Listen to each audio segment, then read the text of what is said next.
നമസ്കാരം, എല്ലാവർക്കും KSR ക്ലാസിൻ്റെ 23-ാം ഭാഗത്തിലേക്ക് സ്വാഗതം. നമ്മൾ പെൻഷൻ അതിൻ്റെ ബാക്കി ഭാഗങ്ങളിലൂടെ ഉള്ള യാത്ര തുടരുകയാണ്. നമ്മൾ ഇന്ന് പറയാൻ പോകും, നമ്മൾ ബേസിക് 4 ടൈപ്സ് ഓഫ് പെൻഷൻസ് നമ്മൾ കഴിഞ്ഞ ക്ലാസ്സിൽ ഡിസ്കസ് ചെയ്ത് കഴിഞ്ഞു.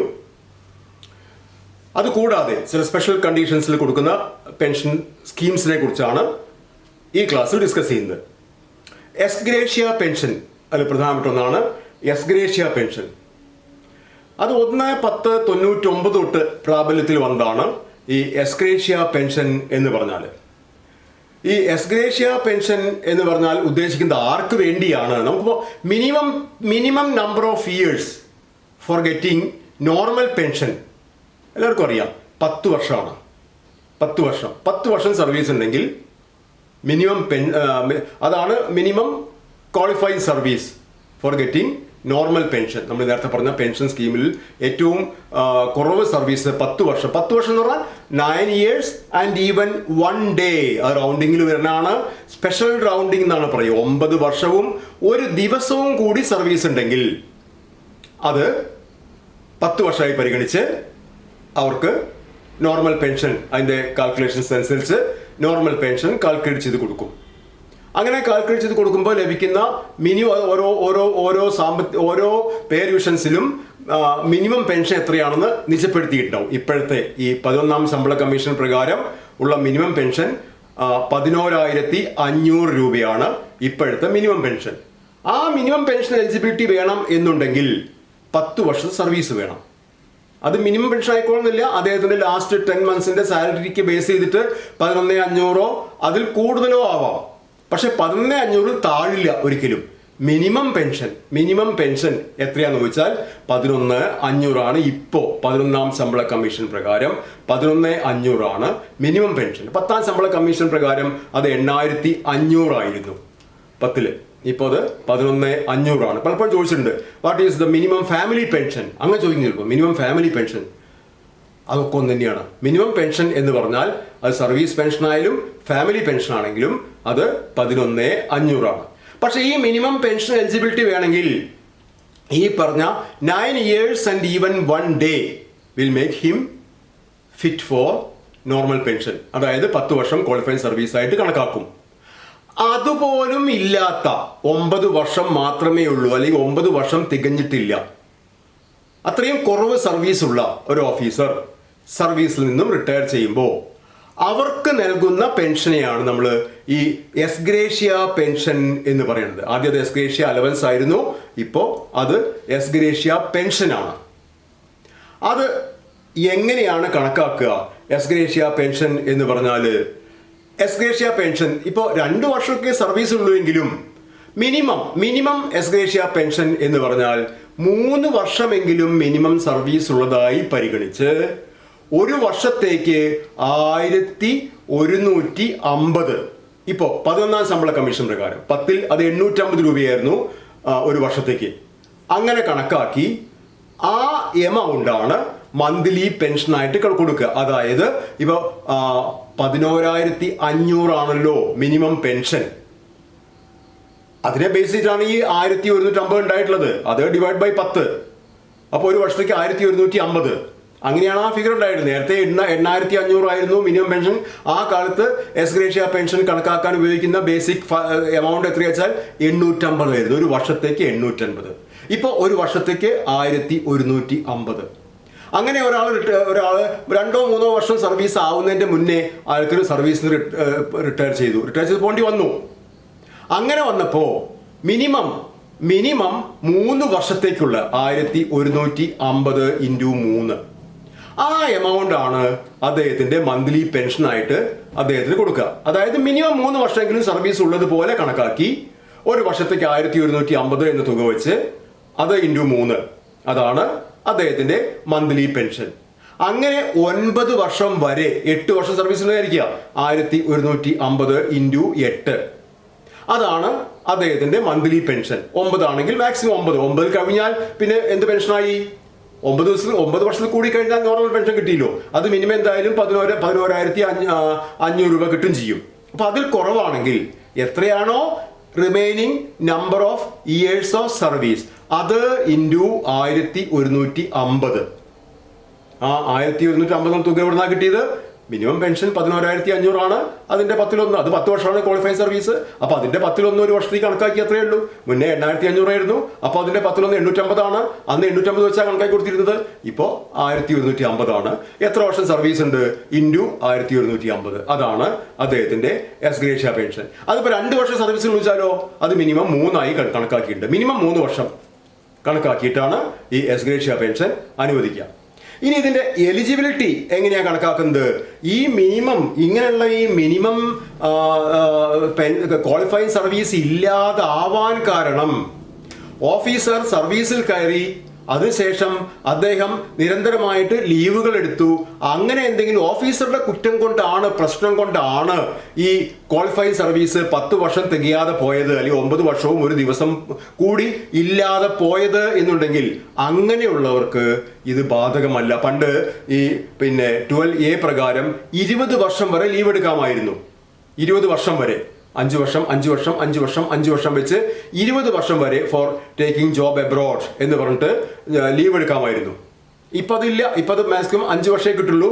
അപ്പൊ അന്ന് അത്തരത്തിൽ ലീവുകൾ എടുത്ത് മറ്റ് ജോലികൾ ചെയ്ത് അതുമൂലം ഇവിടെ സർവീസ് ഗൗനിക്കാത്തത് കൊണ്ടാണ് ഇവിടെ number of years of service retirement സമയത്ത് 9 വർഷത്തിൽ താഴെ വന്നതെങ്കിൽ അങ്ങനെയുള്ളവർക്ക് എന്തില്ല? എക്സ് ഗ്രേഷ്യ പെൻഷൻ ഇല്ല. ക്വാളിഫൈഡ് സർവീസ് 9 കുറയാൻ കാരണം ജീവനക്കാരന്റെ പ്രശ്നം കൊണ്ടാവാൻ പാടില്ല.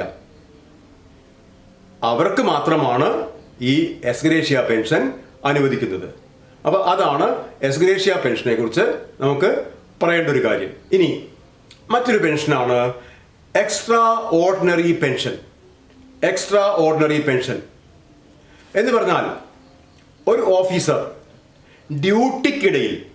ഡ്യൂട്ടിക്കിടയിലാണ്, ഹോളിഡേയ്സിലോ അല്ലെങ്കിൽ ലീവിലോ അല്ല, ഡ്യൂട്ടിക്കിടയിൽ അദ്ദേഹത്തിന് മാരകമായ ഇഞ്ചുറീസ് പറ്റി അല്ലെങ്കിൽ മരിച്ചു. അങ്ങനെ വന്നാൽ, ഇപ്പോൾ മാരകമായ ഇഞ്ചുറി പറ്റി അദ്ദേഹത്തിന് ഡ്യൂട്ടി ചെയ്യാൻ പറ്റാതെ വന്നാൽ അദ്ദേഹത്തിന് സ്വാഭാവികമായും ഇൻവാലിഡ് പെൻഷൻ കൊടുക്കും. അപ്പോൾ എങ്ങനെയാണ് കണക്കാക്കുക നമ്മൾ പഠിച്ചു. എങ്ങനെയാണ് കണക്കാക്കുക എന്നുള്ള രീതി നമുക്കറിയാം. അങ്ങനെ ഇൻവാലിഡ് പെൻഷൻ കൊടുക്കുന്നതിൻ്റെ കൂടാതെ ഡ്യൂട്ടിയിൽ ഇരിക്കുകയാണല്ലോ ഇങ്ങനെ ഒരു അപകടം സംഭവിച്ചത്, അതിനെ മുൻനിർത്തി ഒരു അഡീഷണൽ പെൻഷൻ എമൗണ്ടും കൂടി അദ്ദേഹത്തിന് കൊടുക്കും. അതിനെയാണ് എക്സ്ട്രാ ഓർഡിനറി പെൻഷൻ എന്ന് പറയും. നോർമൽ പെൻഷന് പുറമെ ഇഞ്ചുറി കാരണം, ഈ ഇഞ്ചുറി സംഭവിച്ചത് എപ്പോഴാണ്? സർവീസിൽ ഇരിക്കുമ്പോഴാണ്. ഒരു സർക്കാർ സർവീസ് ഏതൊരു ഡിപ്പാർട്ട്മെന്റ് ഡ്രൈവറാണെന്ന് വിചാരിക്കാം. വണ്ടി ഓടിക്കുമ്പോൾ ആക്സിഡന്റ് പറ്റി, ഡ്രൈവർ എന്ന രീതിയിൽ സർവീസ് തുടരാൻ പറ്റാതെയായി. അങ്ങനെ വന്നപ്പോൾ ഇൻവാലിഡ് പെൻഷൻ അപേക്ഷിച്ചു, അത് കിട്ടി. അപ്പോൾ അദ്ദേഹത്തിന്റെ മന്ത്ലി പെൻഷൻ എന്ന് പറഞ്ഞാൽ ആ ഇൻവാലിഡ് പെൻഷൻ പ്രകാരം കണക്കാക്കിയ എമൗണ്ട് മാത്രമായിരിക്കില്ല. ഈ ഒരു പെൻഷനും കൂടി, ഈ ഒരു എക്സ്ട്രാ ഓർഡിനറി പെൻഷനും കൂടി അദ്ദേഹത്തിന് നോർമൽ പെൻഷന്റെ കൂടെ അദ്ദേഹത്തിന് ലഭിക്കും. ഇനി മരിച്ചു എന്ന് വിചാരിക്കുക. ഈ അപകടത്തിൽ, ഡ്യൂട്ടിയിലിരിക്കെ സംഭവിക്കുന്ന അപകടത്തിൽ മരിച്ചാൽ അദ്ദേഹത്തിന്റെ ഫാമിലിക്ക് നോർമൽ ഫാമിലി പെൻഷൻ കൂടാതെ ഈ എക്സ്ട്രാ ഓർഡിനറി പെൻഷനും കൂടി കിട്ടും. അപ്പോൾ extra ordinary pension is sanction to those officers who suffered serious injuries or died while in service. അങ്ങനെ വരുമ്പോൾ apart from the normal pension sanctioned to him or his family, an additional amount is given. അതെന്തിനെ base ചെയ്തിട്ടാ? അദ്ദേഹത്തിന്റെ injury പറ്റ സമയത്തെ post, അദ്ദേഹത്തിന്റെ ആ സമയത്തെ ശമ്പളം, ഇതിനെല്ലാം കണക്കാക്കിയിട്ടാണ് ഈ എക്സ്ട്രാ ഓർഡിനറി പെൻഷൻ കാൽക്കുലേറ്റ് ചെയ്യുക. അങ്ങനെ കൊടുക്കുന്നതാണ് അഡീഷണൽ പെൻഷനാണ് എക്സ്ട്രാ ഓർഡിനറി പെൻഷൻ. അതിലൊരു ക്വസ്റ്റ്യൻ ചോദിച്ചിരുന്നു, അത് ഈ ഇഞ്ചുറി പറ്റിയിട്ടാണെങ്കിൽ ആ ഇഞ്ചുറി എങ്ങനെയായിരിക്കണം? 5 വർഷമെങ്കിലും സസ്റ്റെയിൻ ചെയ്യുന്ന ഇഞ്ചുറി ആവണം. അതായത് ഒരു ഇഞ്ചുറി പറ്റി, ഒരു എല്ല് പൊട്ടിയേ ഉള്ളൂ, ഒരു 4-5 മാസം പ്ലാസ്റ്റർ ഇട്ട് കഴിഞ്ഞാൽ ശരിയാവും, അല്ലെങ്കിൽ കുറച്ചു കാലം ഫിസിയോതെറാപ്പി ചെയ്ത് കഴിഞ്ഞാൽ ശരിയാവും. അങ്ങനെയൊക്കെയുള്ള കാര്യങ്ങളാണെങ്കിൽ അതിന് എക്സ്ട്രാ 5 വർഷമെങ്കിലും അത് sustained for a period of at least minimum 5 years. അങ്ങനെയുള്ള കേസിന് മാത്രമേ ഈ എക്സ്ട്രാ ഓർഡിനറി പെൻഷൻ നൽകുള്ളൂ. ഒരു പ്രാവശ്യം ചോദിച്ച ക്വസ്റ്റ്യൻ ആണത്. Sustained for a period of 5 years. Extra ordinary pension sanction ചെയ്യണമെങ്കിൽ. അപ്പോൾ അതൊക്കെയാണ് എക്സ്ട്രാ ഓർഡിനറി പെൻഷനുമായി ബന്ധപ്പെട്ടത്. മറ്റൊരു പെൻഷനാണ് ആൻറ്റിസിപ്പേറ്ററി പെൻഷൻ. ആൻറ്റിസിപ്പേറ്ററി പെൻഷൻ ആ പേര് തന്നെ അറിയാം, ആൻറ്റിസിപ്പേറ്റ് ചെയ്യണം. നോർമൽ പെൻഷൻ സാങ്ഷനായിട്ട് വന്നിട്ടില്ല, ഓഫീസറുടെ പ്രശ്നം കൊണ്ടാവരുത്. ഓഫീസർ രേഖകൾ, ഫോട്ടോസ്, ഇതൊന്നും അല്ലെങ്കിൽ ഇതിൻ്റെ നോമിനേഷൻ ഇതൊക്കെ കൊടുക്കാൻ വൈകിയത് കൊണ്ട് പെൻഷൻ സാങ്ഷൻ ചെയ്യാൻ വൈകിയെങ്കിൽ അതിന് ഈ ആൻറ്റിസിപ്പേറ്ററി പെൻഷൻ ബാധകമല്ല. മറ്റെന്തെങ്കിലും ഡിലേ, അഡ്മിനിസ്ട്രേറ്റീവ് ഡിലേ ആവാം, ഒഫീഷ്യൽ മറ്റ് ഡിലേ ആവാം, മറ്റെന്തെങ്കിലും ഡിലേ കാരണം ഒരു ഓഫീസറുടെ പെൻഷൻ സാങ്ഷൻ ചെയ്തു വരാൻ വൈകുകയാണെങ്കിൽ അദ്ദേഹത്തിന് പെൻഷൻ എന്താണോ നോർമൽ പെൻഷൻ അതിന് തുല്യമായ എമൗണ്ട്, സെയിം എമൗണ്ട് അദ്ദേഹത്തിന് ആൻറ്റിസിപ്പേറ്ററി പെൻഷനായിട്ട് അനുവദിക്കാൻ പെൻഷൻ സാങ്ഷനിങ് അതോറിറ്റിക്ക് പവറുണ്ട്. പെൻഷൻ സാങ്ഷനിങ് അതോറിറ്റിക്ക് ആൻറ്റിസിപ്പേറ്ററി പെൻഷൻ അനുവദിക്കാനുള്ള പവറുണ്ട്. പലപ്പോഴും ചോദിച്ചിട്ടുണ്ട്, ഈ anticipatory pension is %% of normal pension ചോദിക്കാറുണ്ട്. 50%, 75% ഒക്കെ പറയും. 50, 70 ഒന്നുമല്ല, 100% ആണ്. എന്താണോ നോർമൽ പെൻഷൻ ആ ഫുൾ എമൗണ്ട് അദ്ദേഹത്തിന് ആൻറ്റിസിപ്പേറ്ററി പെൻഷൻ, മറ്റേ പെൻഷൻ സാങ്ഷനായി വരുന്നവരെ സെയിം എമൗണ്ട് അദ്ദേഹത്തിന് മന്ത്ലി കിട്ടിക്കൊണ്ടിരിക്കും. പക്ഷെ അതിനൊരു പരിധിയുണ്ട്, 6 മാസമാണ്. 6 മാസം വരെയാണ് ഈ ആൻറ്റിസിപ്പേറ്ററി പെൻഷൻ സാങ്ഷൻ ചെയ്യുക. 6 മാസം കഴിഞ്ഞിട്ടും അദ്ദേഹത്തിന് അത് നോർമൽ പെൻഷൻ സാങ്ഷനായി വന്നില്ല എന്നുണ്ടെങ്കിൽ പിന്നെ അത് എക്സ്റ്റെൻഡ് ചെയ്യണമെങ്കിൽ AGയുടെ കൺകറൻസ് വേണം. AGയുടെ കൺകറൻസ് ഉണ്ടെങ്കിലേ 6 മാസത്തിന് ശേഷം ഈ ആൻറ്റിസിപ്പേറ്ററി പെൻഷൻ കണ്ടിന്യൂ ചെയ്യാൻ പറ്റുള്ളൂ. അപ്പോൾ ഈ 2 കാര്യങ്ങളാണ് ആൻറ്റിസിപ്പേറ്ററി പെൻഷനുമായിട്ട് നമുക്ക് ഓർത്തു വെക്കേണ്ടത്. അത് എത്രയാണ്? നോർമൽ പെൻഷൻ തന്നെയാണ്, അതിൻ്റെ ഒരു ഫ്രാക്ഷൻ അല്ല, പെർസെൻറ്റേജ് അല്ല, നോർമൽ പെൻഷൻ തന്നെയാണ് അതിന് ആൻറ്റിസിപ്പേറ്ററി പെൻഷനായി നൽകുക.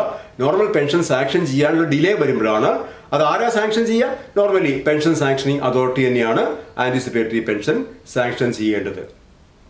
അതാണ് ആൻറ്റിസിപ്പേറ്ററി പെൻഷനെ കുറിച്ച് നമുക്ക് പറയാനുള്ളത്. വേറൊരു ടൈപ്പ് പെൻഷനാണ് compassionate pension or compassionate allowance. പേര് നിന്നറിയാം, കമ്പാഷനേറ്റ് ആണ്. Compassionate pension or compassionate allowance എന്ന് പറയും. എന്താണ് ഈ കമ്പാഷനേറ്റ് പെൻഷൻ അല്ലെങ്കിൽ കമ്പാഷനേറ്റ് അലവൻസ് എന്ന് പറഞ്ഞാൽ? അത് ഒരു officer, suppose an officer is dismissed for his misbehavior, എന്തെങ്കിലും കാരണങ്ങൾ കൊണ്ട് ഓഫീസറെ സർവീസിൽ നിന്നും റിമൂവ് ചെയ്തു. നമ്മൾ പഠിച്ചിട്ടുണ്ട്, ഡിസ്മിസ് ചെയ്താൽ he is not at all eligible for any pensionary benefits. ഒന്നും കിട്ടില്ല. അദ്ദേഹം അടച്ച PFO അങ്ങനെയല്ലേ കിട്ടുന്നല്ലോ. അദ്ദേഹത്തിന് DCRG ഇല്ല, അദ്ദേഹത്തിന് കമ്മ്യൂട്ടേഷൻ ഇല്ല, അദ്ദേഹത്തിന് മന്ത്ലി പെൻഷൻ പോലും ഇല്ല, ഒരു ആനുകൂല്യങ്ങളും ഇല്ല ഡിസ്മിസ്ലായാൽ. അങ്ങനെ ഒരു പെൻഷനറി ബെനിഫിറ്റ്സിനും അർഹതയില്ലാത്ത ഒരു ഡിസ്മിസ്ഡ് ഓഫീസർ, സർവീസ് ഡിസ്മിസ് ചെയ്തു, ഡിസ്മിസ്ഡ് ഓഫീസർ, അദ്ദേഹത്തിൻ്റെ ഓഫീസർക്ക്, ഹെഡ് ഓഫ് ഓഫീസർക്ക്, പെൻഷൻ സാങ്ഷനിങ് അതോറിറ്റിക്ക് ഒരു അനുകമ്പ തോന്നി, അദ്ദേഹത്തിൻ്റെ ഫാമിലിയോട് ഒരു അനുകമ്പ തോന്നി. അദ്ദേഹത്തിന് വേണമെങ്കിൽ അത് ആർക്ക്? പെൻഷൻ സാങ്ഷനിങ് അതോറിറ്റിയുടെ ഡിസ്ക്രിപ്ഷനാണ്. ഈ ഡിസ്മിസ്സലായ ഉദ്യോഗസ്ഥന്റെ റൈറ്റ് അല്ല. ചില ആനുകൂല്യങ്ങൾ നമ്മുടെ റൈറ്റ് അല്ല. നമ്മൾ ഇത്രയും ക്ലാസ്സുകൾക്കിടയ്ക്ക് നമ്മൾ റൈറ്റ് ആയിട്ടുള്ള ആനുകൂല്യങ്ങളും പഠിച്ചിട്ടുണ്ട്, as per the discretionary power of the sanctioning അതോറിറ്റിയും പഠിച്ചിട്ടുണ്ട്. ഇതും അങ്ങനെ തന്നെയാണ്. It is vested on the discretionary power of the sanctioning authority. Sanctioning അതോറിറ്റിക്ക് തോന്നുകയാണ് അദ്ദേഹത്തിൻ്റെ ഫാമിലി ബാക്ക്ഗ്രൗണ്ട്, വേറൊരു ഏണിംഗ് മെമ്പർ ഇല്ല, അപ്പോൾ ആ ഒരു ജീവിതം മുന്നോട്ട് പോകാനുള്ള തടസ്സങ്ങൾ കണ്ടുകൊണ്ട് ഈ ഓഫീസർക്ക് വേണം എന്നുണ്ടെങ്കിൽ അദ്ദേഹത്തിനൊരു മന്ത്ലി പെൻഷൻ അനുവദിക്കാം. അങ്ങനെ അനുവദിക്കുമ്പോൾ ആ പെൻഷൻ തുകയ്ക്ക് ഒരു ലിമിറ്റ് ഉണ്ട്. എന്താ ലിമിറ്റ്? അദ്ദേഹം ആ ഡിസ്മിസ്ലായ ആ ഡേറ്റിൽ റിട്ടയർ ചെയ്യുകയായിരുന്നെങ്കിൽ എന്ത് തുക പെൻഷൻ വാങ്ങിക്കുമായിരുന്നോ അതിൻ്റെ 2/3 കവിയാൻ പാടില്ല, കൂടാൻ പാടില്ല. 2/3 കൂടാൻ പാടില്ല, കുറയാൻ പാടില്ല എന്നല്ല, 2/3 കൂടാൻ പാടില്ല. എങ്ങനെ? if the officer would have retired on the date of dismissal, what would be the pension that he can draw? The compensatory pension is 2/3 of that pension amount. അതാണ്, അതിൽ കൂടാൻ പാടില്ല. അതിനെയാണ് നമ്മൾ എന്ത് പറയുക, ഈ കമ്പാഷനേറ്റ് പെൻഷൻ എന്ന് പറയാം.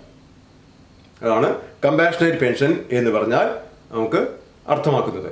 ഇനി വേറൊരു ടൈപ്പ് പെൻഷനാണ് കമ്പൽസറി പെൻഷൻ. ഇതൊന്നും നമ്മൾ ആദ്യം നോർമൽ ടൈപ്സ് ഓഫ് പെൻഷൻസ് പെട്ട അല്ല കേട്ടോ, ഇതൊക്കെ സ്പെഷ്യൽ കണ്ടീഷൻസിൽ വരുന്നതാണ്. കമ്പൽസറി പെൻഷൻ എന്ന് പറഞ്ഞാൽ അതോറിറ്റിക്ക്, അതായത് ഗവൺമെന്റിന് 30 വർഷം സർവീസ് പൂർത്തിയാക്കിയ ഏത് ഒരു ഓഫീസറോടും റിട്ടയർ ചെയ്ത് പോകാൻ വേണ്ടി ആവശ്യപ്പെടാം. 30 വർഷം സർവീസ് പൂർത്തിയായാൽ മതി. 30 വർഷം സർവീസ് പൂർത്തിയായ ഏതൊരു സർക്കാർ ഉദ്യോഗസ്ഥനോടും റിട്ടയർ ചെയ്ത് പോകാൻ ആവശ്യപ്പെടാൻ ഉള്ള അധികാരം അതോറിറ്റിക്ക് ഉണ്ട്. ആ 30 വർഷം ആ റിട്ടയർ ചെയ്ത് പോകാൻ പറയാൻ അവിടെയും ഒരു 3 month നോട്ടീസ് കൊടുക്കണം. 3 മാസം കഴിഞ്ഞ ഒരു ഡേറ്റ്, അന്ന് നിങ്ങൾ റിട്ടയർ ചെയ്യണം. ഇന്ന് തൊട്ട് 3 മാസം കഴിയുന്ന ഡേറ്റിൽ നിങ്ങൾ റിട്ടയർ ചെയ്യണം. അല്ലാതെ നാളെ തന്നെ റിട്ടയർ ചെയ്യുമെന്ന് പറയാൻ പാടില്ല. അഥവാ അങ്ങനെ പറഞ്ഞാൽ നാളെ തന്നെ നിങ്ങൾ അടുത്ത മാസം 1-ാം തീയതി തന്നെ റിട്ടയർ ചെയ്യണം എന്ന് പറയുകയാണെങ്കിൽ റിട്ടയർ ചെയ്യേണ്ടി വരും. പക്ഷേ 3 മാസമാവാൻ ഇനിയും എത്ര സമയം ബാക്കിയുണ്ടോ ആ സമയത്തേക്ക് അദ്ദേഹം സർവീസ് ഉള്ളതായി കണക്കാക്കി അതിനനുപാതികമായിട്ടുള്ള പേ ആൻഡ് അലവൻസസ് നൽകണം. അതിനുശേഷം മാത്രമാണ് റിട്ടയർമെന്റ് ബെനിഫിറ്റ്സ്. അത് നമ്മൾ നേരത്തെ കോമ്പൻസേറ്ററി പെൻഷനിൽ പറഞ്ഞ പോലെ തന്നെയാണ് ഇതും കമ്പൽസറി പെൻഷനും. കമ്പൽസറി പെൻഷൻ ആർക്കാണ്? 30 വർഷം സർവീസ് പൂർത്തിയായിട്ടുണ്ടാവണം. 30 വർഷം സർവീസ് പൂർത്തിയായ ഏതൊരാളെയും അതോറിറ്റിക്ക് പറയാം നിങ്ങൾ റിട്ടയർ ചെയ്ത് പോകണം എന്ന് പറയാം. അങ്ങനെ പോകുമ്പോൾ അതിന് ഡേറ്റ് കൊടുക്കേണ്ടത് 3 മാസം മുന്നോട്ടുള്ള ഡേറ്റ് ആണ്. ആ 3 മാസം മുന്നോട്ട് ഡേറ്റ് കൊടുത്തില്ല എന്നുണ്ടെങ്കിൽ എന്നാണോ എത്രയാണോ ബാക്കിയുള്ള പീരീഡ്, ആ പീരീഡിന് ആനുപാതികമായിട്ട് പേ ആൻഡ് അലവൻസസ് ഈ ഓഫീസർക്ക് അതോറിറ്റി നൽകണം. അവിടെയും ക്വസ്റ്റ്യൻ ചോദിക്കാവുന്ന ഒരു മേഖല എന്താണെന്ന് വെച്ചാൽ, ആരാണ് ഈ 30 വർഷം സർവീസ് ആയി എന്നുള്ളത് തീരുമാനിക്കുന്നത് എന്നുള്ളതാണ്. ഹെഡ് ഓഫ് ദ ഓഫീസറോ സാങ്ഷനിങ് അതോറിറ്റിയോ ഡയറക്ടറോ സെക്രട്ടറിയോ ഒന്നുമല്ല. ആരാണ്? AG ആണ്. AG is the authority to define the officer completed 30 years of service, and if the authority feels he can be asked to quit service. അങ്ങനെ പറയാം. 30 വർഷം സർവീസായി തീരുമാനിക്കുന്നത് AG ആണ്. അപ്പോൾ ഇതൊക്കെയാണ് അഡീഷണൽ ആയിട്ട് നമുക്ക് പഠിക്കേണ്ട വിവിധ തരം പെൻഷൻ സ്കീംസ്. പക്ഷെ ഇതൊന്നും സ്കീം എന്ന് പറയില്ല, ഇതൊന്നും കോമൺ ആയിട്ട് യൂസ് ചെയ്യുന്നതല്ല. ഇതൊക്കെ സന്ദർഭവശാൽ ചില പ്രത്യേക സന്ദർഭങ്ങളിൽ മാത്രം ഉപയോഗിക്കപ്പെടാവുന്ന പെൻഷൻ സ്കീംസ് ആണ് ഇതൊക്കെ. അതുകൊണ്ടാണ് ബേസിക് ടൈപ്സ് ഓഫ് പെൻഷൻസ് എത്രയാണെന്ന് ചോദിച്ചാൽ 4 എന്ന് പറയുന്നത്. ഇപ്പം ഈ പറഞ്ഞതൊന്നും അതിൽ വരുന്നതല്ല. സ്പെഷ്യൽ കേസിൽ വരുന്ന പെൻഷൻ സ്കീംസ് ആണ് ഈ പറഞ്ഞതൊക്കെ. ഇതൊക്കെയാണ് പെൻഷന്റെ അടിസ്ഥാന തത്വങ്ങളായിട്ട് നമുക്ക് പഠിക്കേണ്ടത്. ഇനി നമുക്ക് പെൻഷൻ കണക്കാക്കുന്നത് എങ്ങനെ, അതിന്റെ ക്വാളിഫൈഡ് സർവീസ് എങ്ങനെ കണക്കാക്കും, ആവറേജ് എമോളിമെന്റ്സ് എങ്ങനെ കണക്കാക്കും, അതിനെക്കുറിച്ചുള്ള കാര്യങ്ങളൊക്കെ നമുക്ക് അടുത്ത ക്ലാസ്സിൽ പറയാം. Thank you.